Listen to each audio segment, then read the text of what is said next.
Dito nga po ang unang destinasyon namin dito sa Manawag Church para magpasalamat. And then, syempre, usually po talaga pag pumupunta po kami ng Baguio, dumadaan po talaga kami dyan sa may Manawag Church. After pala noon, kumain kami dyan sa Good Taste Restaurant. So, ang sasarap ng mga pagkain nila dito mga big. Grabe, ang sarap. Ika na lang mananawa. And nakita ko tong robot na nagde-deliver. So, na-amaze lang ako. Kaya ako nag-video noon. So, yeah. After nga po namin kumain, dumiretso na po kami agad dito sa grotto. 100 steps na stairs. And syempre, umasa kami dito sa may chapel nila. Syempre, magpasalamat nakarating kami ng safe dito sa Baguio. After nga po namin sa grotto, dumiretso na po kami agad sa Strawberry Farm kung saan pinaka-favorite puntahan pag dito ka talaga sa Baguio mga B.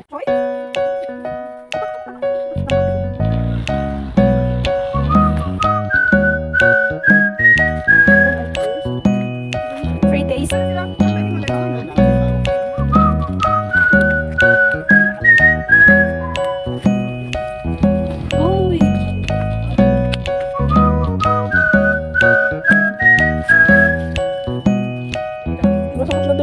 Okay. Ito, Chico. Ano kayo? Nakamano mo kamay ko.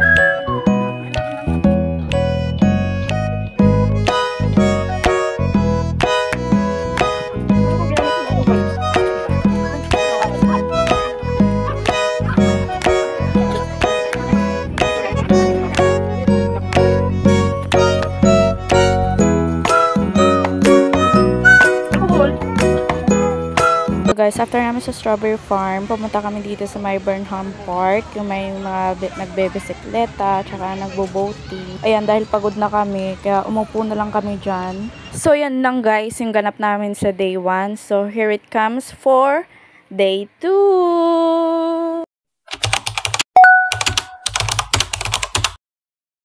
So mga B, pagdating nga namin dito sa Mines View, kung nakikita nyo naman, ang daming tao mga B.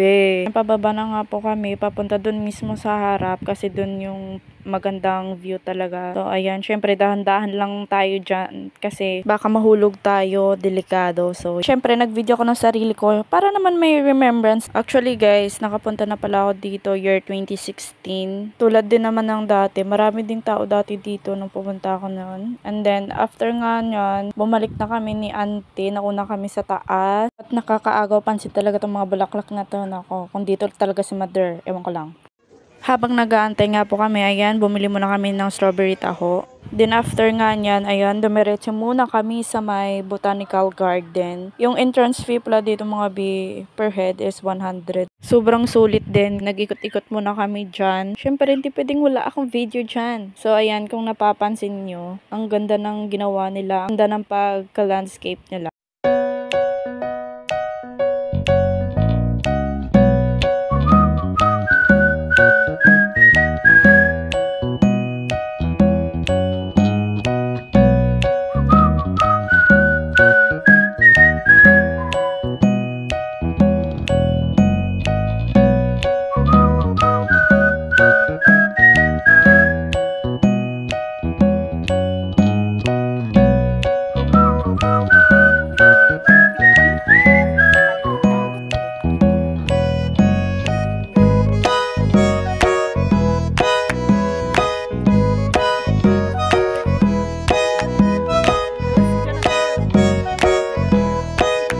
After nga po namin sa Botanical Garden, dumiretso na po kami dito sa my Camp John Hay.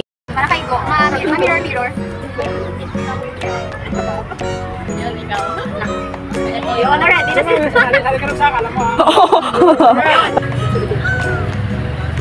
mabilis yun. Yan ganon.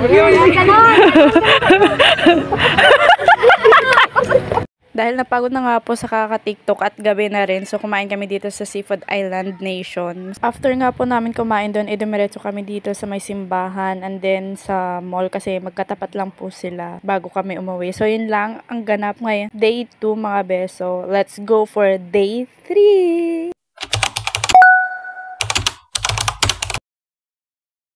Day 3, ito nga po yung last day namin dito sa Baguio. So, unang pinuntahan namin itong Good Shepherd. Actually, day 2 pa nga sana namin puntahan yan, kaso nga lang sarado po sila. So, ngayon lang kami nakapunta dito ulit. So, nung pumunta kami dito, last 2016 is, sobrang lamig pa yung klima dito mga bi. Pero mga time na to, parang di ko feel na malamig. Nung last na pinuntahan kasi namin dati, sobrang lamig talaga dito sa Good Shepherd. Outfit check. Yan nga pala yung outfit ko for the day 3. Tsaka, papakita ko sa inyo guys kung gaano kaganda yung view dito sa Good Shepherd.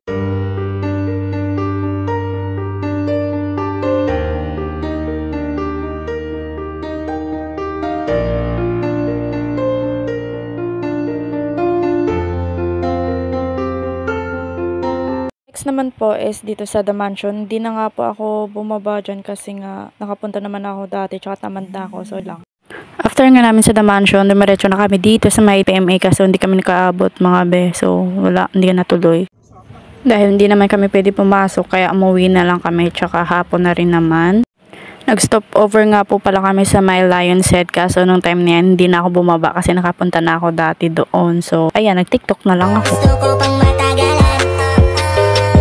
At dahil gutom na nga po ang lahat, kumain kami sa McDo. And then, after namin kumain, dumiretso na rin kami uwi. So, yun lang guys ang nangyari for the 3rd day ganap. So, thank you for watching. Bye!